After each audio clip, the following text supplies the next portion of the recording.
Okay, so a basketball court is 29 by 15 metres. So the officials, you have the referee, which is the individual that will be able to recognise the basketball infringements such as the violations and the fouls that would occur. And the lead referee would be able to determine who was also consistent within the basketball infringements and will be able to determine a decision the general referee wouldn't be able to make.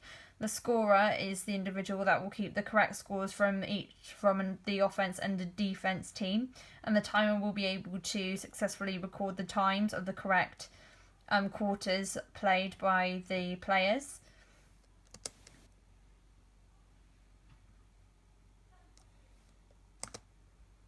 Okay, so the players, we have the point guard, which is the individual that is usually the shortest one, the shortest individual in the team, but they are very successful at ball handling and passing and will be used to drive the ball down the court. So the shooting guard is one of the shortest players again in the team, and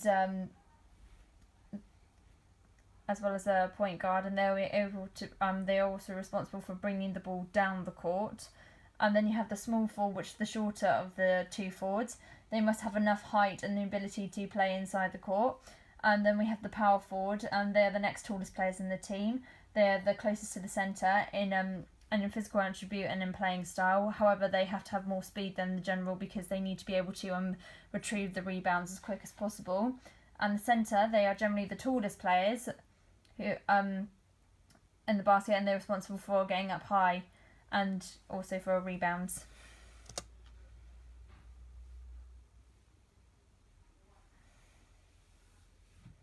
Okay, so Team 2, we have netball rules and regulations. So starting and restarting the game. Before the game, all players must be in position with the thirds except for the two centres.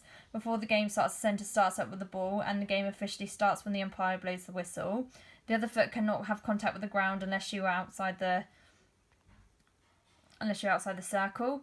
The opposing centre player can stand everywhere within the midsection of the court when the first pass is made.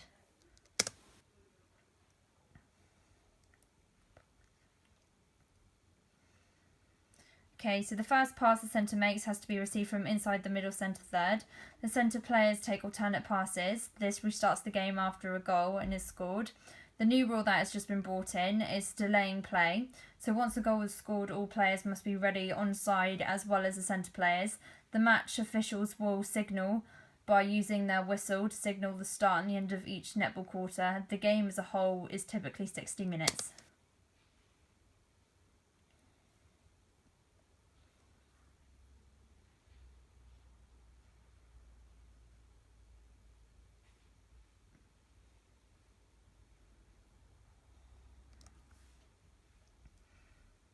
Okay. One hoop is positioned at each end of the court. The players cannot hold the ball for more than 3 seconds. Otherwise, the possession is given to the other team if it's held for more than 3 seconds. Players cannot bounce the ball or bat it against their advantage because the ball has to be held and then passed to another player. You are not allowed to throw the ball up in the air and catch it again. It must touch another player before anything else. There should be a good space for a third player between a thrower and a catcher. Players cannot run with the ball whilst in their possession either because it has to go from player to player, otherwise that will be a foul.